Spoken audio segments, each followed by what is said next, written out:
What's up? It's Cherith the Starry-Eyed Tarot Reader. Today I am continuing my deck collection videos. Today I'm talking about all of the PixelOccult decks that I have, with the exception of the Neon Moon, which I talked about in another video that I will link up above. So, I have quite a few of PixelOccult's decks. I really love his artwork. I love his take on the tarot. The only two decks I might wind up not ever getting are his Oracle deck and his Lenormand deck. Nothing against him. I have issues with Oracle decks. I don't have nearly as many of those as I have tarot decks. And that one just hasn't really called to me. The Lenormand is... I don't understand Lenormand. I had a friend give me a Lenormand deck and I tried working with it and it was not, I don't think that's for me. But his other decks, he has a new deck right now, the Technobray deck, I think it's called. I'll link to his Etsy shop. If it's sold out, just know that he is really good about like restocking his decks. But so far, I only have 4 of them. So we'll talk about these 3 today since I already talked about Neon Moon. We'll start with the Lost Hollow. Oh. The Lost Hollow Tarot. This was a Kickstarter deck. I did back it on Kickstarter. So it came with like, I think a couple of stickers, an extra card that we'll talk about here in a minute. These are the backs. I think this is one of the first decks that PixelOccult did that had like a linen cardstock finish. You can see it's not as shiny as his earlier decks were. It is amazing to shuffle. And it is absolutely beautiful. This deck combines Rider-Waite-Smith and Thoth. Lost my thoughts there for a second. It combines Rider-Waite-Smith and Thoth symbolism. So like the court cards will have keywords on them. Those keywords, I believe, James says in the guidebook, he took from the Thoth system, from the Golden Dawn system. So as with all of my deck collection videos, we'll talk about my 2 favorite major arcana and one each from the minor arcana, as well as any honorable mentions. This one has a couple honorable mentions and a couple things I wanted to point out. So we'll start with the Priestess, is one of my favorite cards. And I talked about this in another video. I think it was 22 faves, and I'll link that video so you can go listen to me ramble on that one. But I love this Priestess card. So in the majors, there's a crow. The crow stands in for like the Fool in the majors on this deck. But I love how weird and intense and strange and beautiful this card is. This is absolutely one of my favorite High Priestess cards in any deck. The way, even with a limited color palette, the way that PixelOccult has illustrated this, I think is absolutely amazing. So that's my first favorite. Everything about it is so cool. My next favorite major arcana is the Star card. And you'll hear me say this when I talk about PixelOccult's decks. They do a really good job of like body and age, diversity, just diversity in general. Their decks mirror the real world diversity of our lives very well. I will never get tired of talking about PixelOccult's decks and how what an amazing job he does with them. I love this Star card. Hopefully you can see the like roses down here, all these butterflies. You got the crow in the background there. The sun and the moon on these cups here. It is just absolutely beautiful. I know I say that a lot, but it's just a very peaceful, beautifully illustrated card. My favorite cups card is the Four of Cups. I like this figure, the way that PixelOccult illustrated this with the mask, so you can't see, there's no facial features. It's just this person sitting, in a forest. There's these 3 cups here and the 4th one pouring out the liquid up there. And the keyword of luxury. Even though they're outside, you can tell, it's luxurious. They got, just their whole outfit is very luxurious. And I like the way that this is illustrated with that feeling. It is a gorgeous card. My favorite swords card is the Eight of Swords. I tend to like Eight of Swords cards a lot anyway. I really like this one. So the keyword here is indecision. I like that these swords, well, these ones are probably classified as daggers, but like the swords behind this person, with the exception of these 2, are all different types of swords.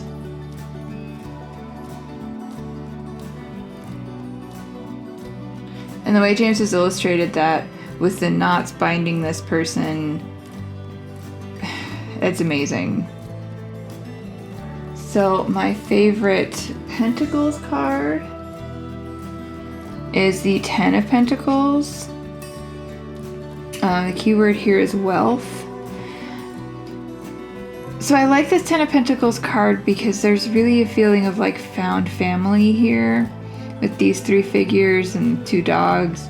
I also, when I was putting this video together, realized that these coins are forming the, I think it's called the Tree of Life. If I'm wrong, please tell me. I just think it's an absolutely beautiful way to look at the Ten of Pentacles, which is all about like legacy and family and history, and sort of introducing a vibe of like maybe it has to do with like found family, as well as your like actual family history. My favorite Wands card is the Six of Wands. Oh, I get trigger warning if you don't like eyes, because there are eyes everywhere here. And this person seems to have multiple eyes. Again, you'll hear me say it probably more than once in this video. PixelOccult does an amazing job introducing diversity into their decks, and I so appreciate it. But I love, even with like the weird vibe of like the eyes here, this person still has the laurel leaf crown, and you still get the sense of victory.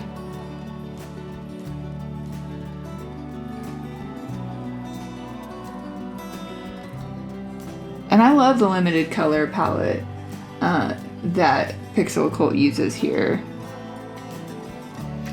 So a few honorable mentions. One thing I really liked about this deck, because it is based on Rider-Waite-Smith and Thoth, is that James included multiple cards in the strength and justice or adjustment position, so that you could choose if you wanted to do like the Thoth, more Thoth based, you would choose these 2. If you wanted to go more towards the traditional Rider-Waite, you choose these 2. And I think it's really cool that he did that. So it gives us the opportunity to really customize the deck and use it and read it how we want to. Or you can be a crazy person like me and just leave all of them in. Which I do. I have a couple decks that have like extra cards in a specific position, and I leave them all in. I've only had once where I have drawn, I think it was a Star Spinner deck, and I think there's only been one time where I drew 2 Lovers cards, which I thought was very interesting. But I love this Strength card in particular. I actually have this picture as a profile picture on one of my social media platforms that I'm a part of. I absolutely adore. I love that card, but I love that we have the option of different cards in the number 8 and number 11 position. I think it's brilliant that James did that to allow people to use the deck in the manner they wanted. I have one honorable mention, and then I wanted to share the extra card that came with the Kickstarter because it's really cool.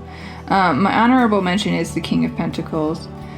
Another thing I really like that James does that I think he does an excellent job at is playing with the traditional gender roles of the court cards in particular. So you see this is a female presenting a person in the King of Pentacles. It's also just a badass King of Pentacles with that mask and the horns, and just everything about it is amazing. And I like it when deck creators play around, especially with the court cards, play around with the idea of gender in those cards. I think it's brilliant. I think more people should do it, or just ignore gender entirely. That's cool too. So this was part of the Kickstarter. It came with an extra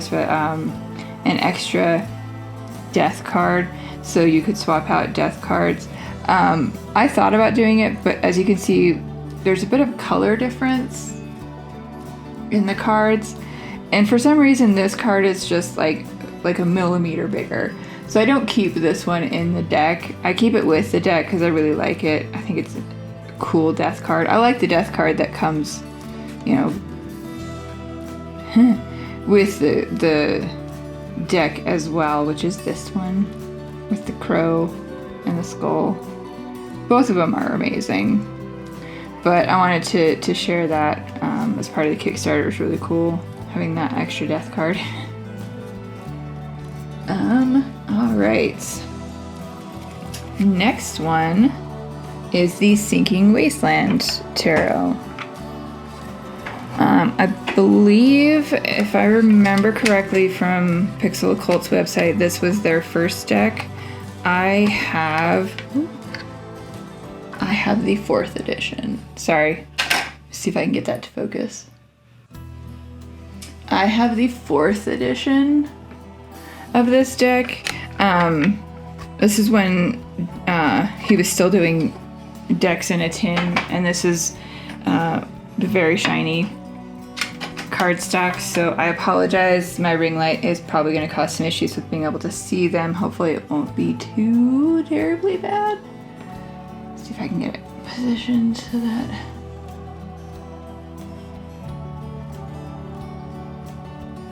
Oh, we're just going to be like off center in our camera. It's fine. It's not annoying to me at all. But it's the shinier cardstock. I don't think his decks come on this shiny cardstock anymore. I believe they transitioned over to like the more matte linen cardstock for all their decks. At some point I'll probably have extras of all of these so that I don't ever, so that I'm not ever without them. Alright, so we'll start with my favorite major arcana and then go through as normal to the others. The minor. And then I do have an honorable mention with this one. So my first favorite major arcana is the Empress card. Oh, there we go. I really do love PixelOccult's Empress cards in multiple decks. And I said this about the Neon Moon as well. This is the card for Sinking Wasteland Tarot. This is the card that drew me to the deck. I absolutely love this Empress. Everything about her just feels so warm and inviting and open.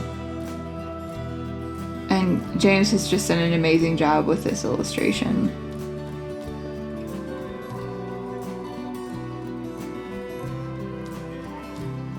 My other favorite major arcana in this deck is the Temperance card.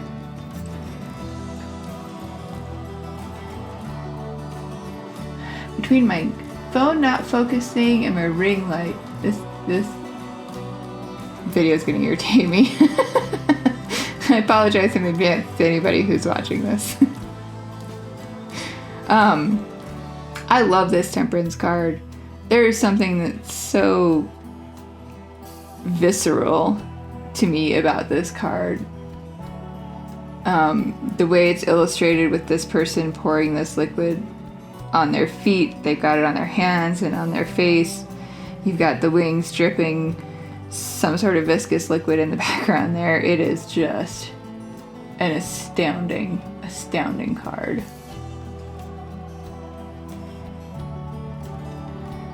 My favorite Cups card is the Seven of Cups.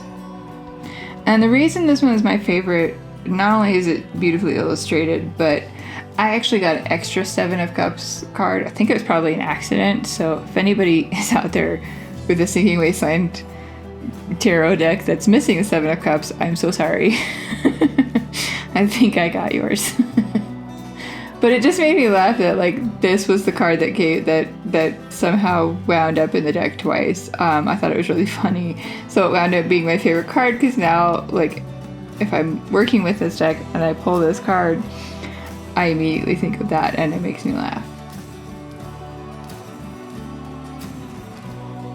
My favorite Swords card is the Nine of Swords. Again, I think James does such an amazing... Oh yeah, this is a limited color palette, but every suit has their own color. Don't ask me to tell you what the colors are. I could see the difference when they're laid out like this. When I'm actually like shuffling and working with the deck, I have absolutely no idea.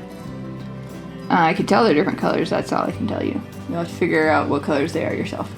The adventures of being colorblind. But even with a limited color palette, even with how sparse this card is illustrated, the fact that PixelOccult has, like, you know, different swords here, they've still managed to convey the feeling of the Nine of Swords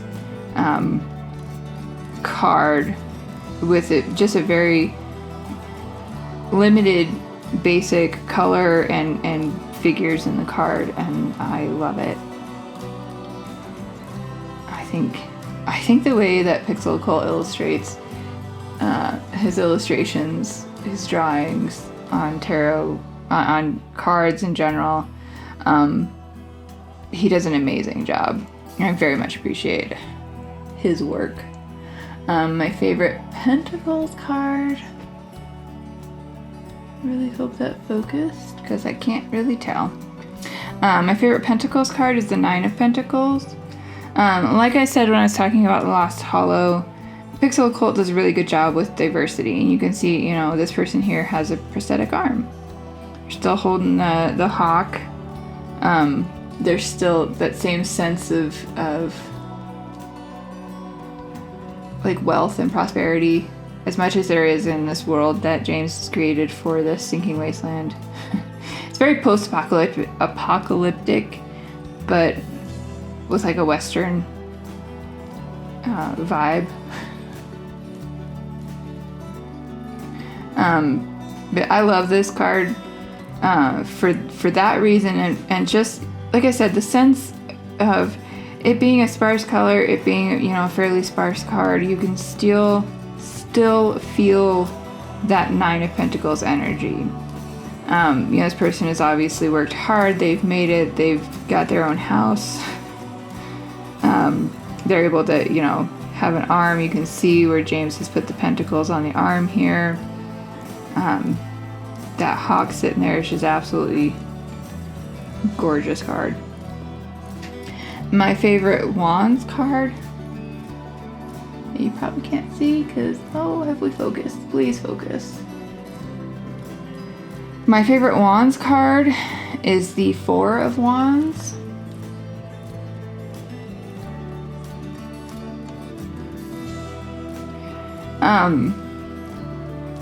This card is beautiful to me. I could sit and just sit with this card. There's just such a sense of peace and belonging and rest with this card that I kind of just fall into it. It is an amazing card. I had nothing else to say. Sorry. I do have one honorable mention, and that is the King of Cups. I just think this person looks so... They look kind of over it, but in a way that's like, hurry up and finish talking so I can go do more important things. That's the vibe I get from this card, and I love it when I pull that. I know that's not like supposed to be what you get from King of Cups, but that's what I get from this card. Like, this person has things to do. They got this ship out there coming in.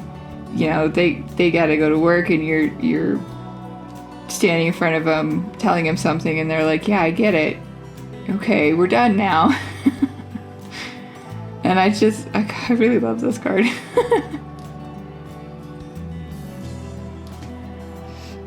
So that is the Thinking Wasteland Tarot. And like I said, this one does have, it's a limited color palette. Most of his decks are, but as you can see, like the major arcana have this black background, the cups have this blue, the wands have whatever that color is, the pentacles have whatever that color is, and the swords have green. I don't know. Somebody tell me if those are the wrong colors or what the colors are supposed to be. I have no idea. I don't know why I tried that. Alright, the last one I'm going to talk about is the Lost Hollow.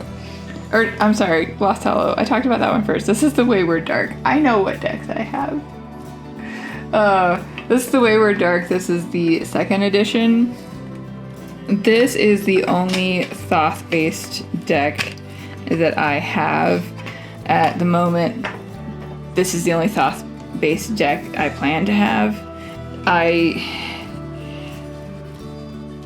wanted this deck for a couple of reasons. One, because it's PixelOccult, and obviously I love his decks. And two, because it's a Thoth-based deck, and I figured, and I think I've talked about this in another video,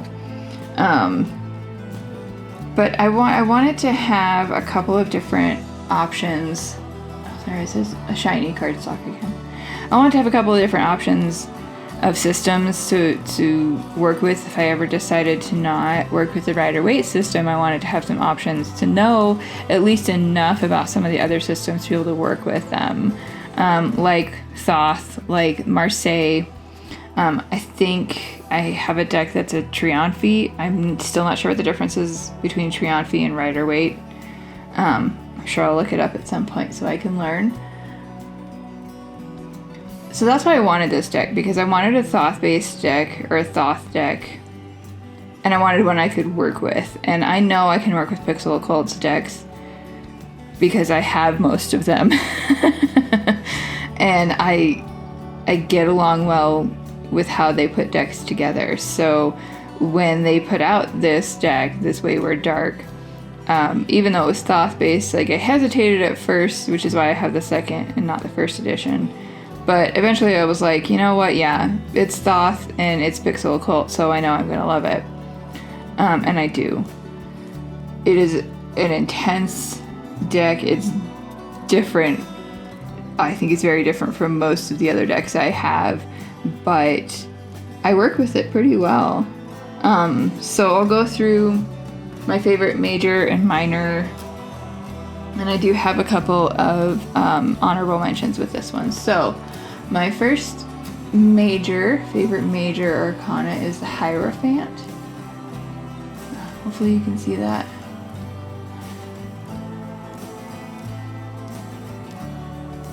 I love the way that PixelOccult has illustrated this with all of his cards, or with all of his decks, but for some reason with this one it stands out to me more. The amount of detail that they put into these. Like this figure has, the 2 faces, there's 2 hands here and 2 hands here. There's different symbols on the hands. There's this sword in the middle with the snake. There's this staff here. There's the crown. Like, there's just so much here that even with this limited color palette, and this one is only one, whatever color this figure is, they're all like that. They're all this color on a black background. It is, and I'm gonna say it even though I know I say this about a lot of decks, but it is absolutely beautiful. He also has, you know, the different symbols, astrological symbols that I don't know. I haven't learned them yet. I will get there, I'm sure, one day. But I love this Hierophant card.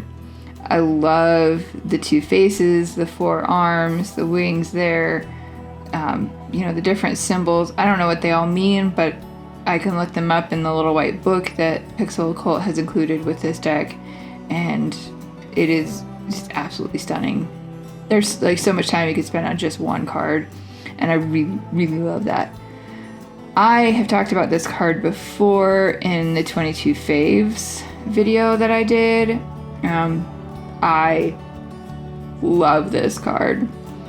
I love everything about this card. I love this half a face here, this eye, this whatever's coming out of the eye, the flames here, the people falling out of the mouth, this snake turning into a skeleton, this bird coming in over here. Like, it is an intense card. It is weird. It is a little bit mind-bending, but it is amazing. It's one of my favorite. Obviously, it's one of my favorite, but it's one of my favorite. I know it says war. I believe that is the tower position from Rider-Waite. And this is, well, it's one of my favorite ones in that position. Obviously, it's why it was part of my 22 faves.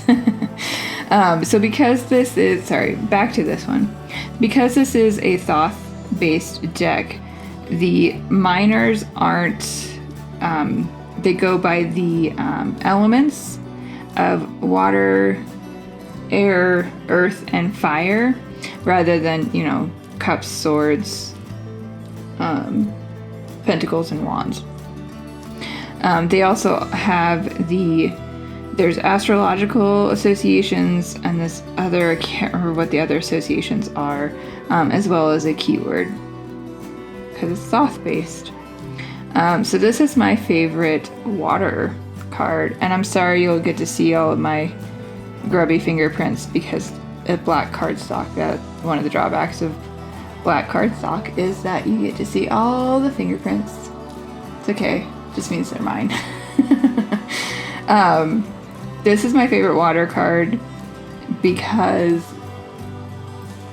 when I look at this card, the feeling I get from it is like when you're walking into like a cave and there's water dripping into a pool like in the back of the cave. That's what this makes me think of. And I feel like I can hear the water dripping from these whatever plants they are. And I love that. Really do.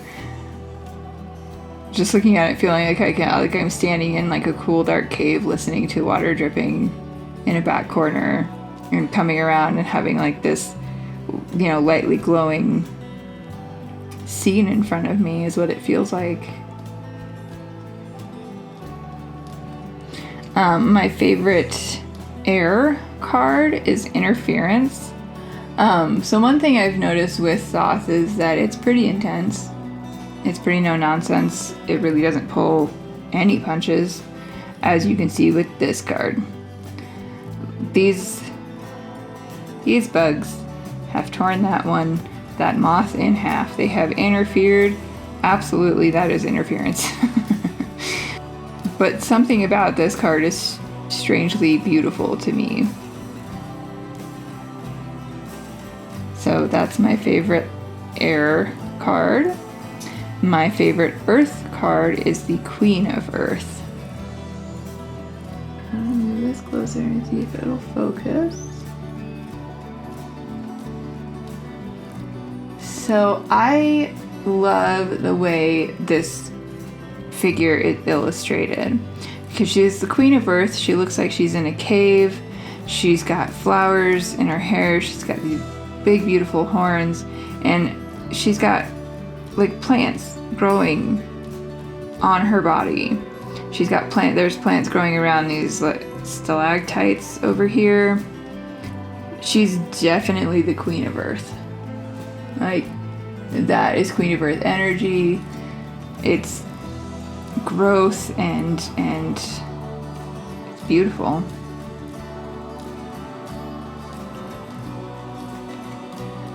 My favorite fire. Sorry. Trying to get it to focus again. Hopefully that works.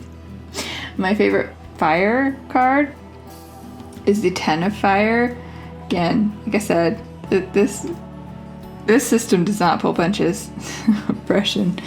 But I love this illustration with the crisscrossing branches or trunks here in the background, the lightning coming down, the way it's come down, it looks like it's formed like a face there. It's a little bit like a Rorschach ink blot test where it's like, what do you see in the lightning here? And I think that's so cool.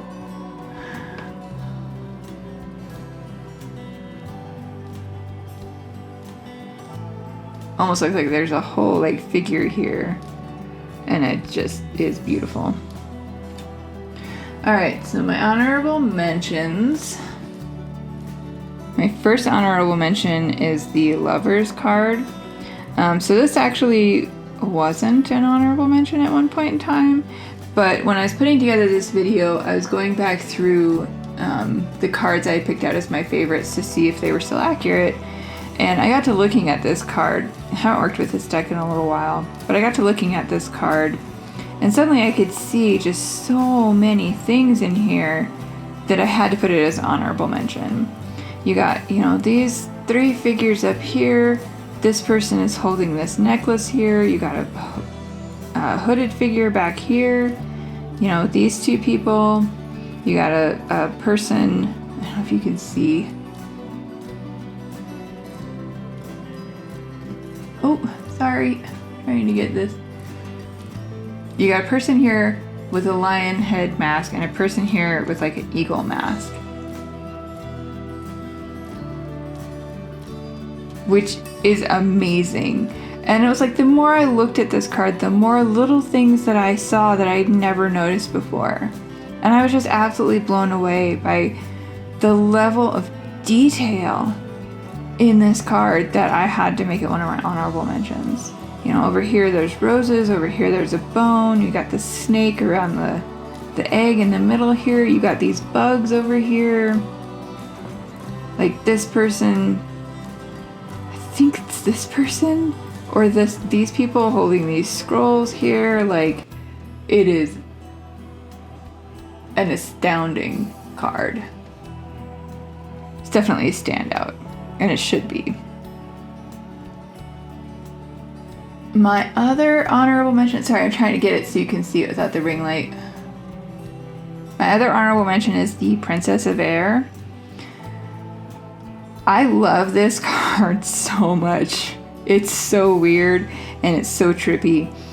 I finally, after a while, saw her face, but the way that PixelOccult has illustrated this with like this mass of snakes here, you almost can't see her face. It looks like her face is these snakes. And I think that's so cool because they're just like taking over. You know, she's still got her wings, she's still flying. I say she, but I don't know. I say she just because it says princess. The intensity of that is, I think, stunning, and I love this card for that, for the weirdness, the surreal nature quality of like these snakes taking over this person. So that's why it's an honorable mention. Yeah, like I said, this card is all, it's just this one color on a black background, but it's very evocative.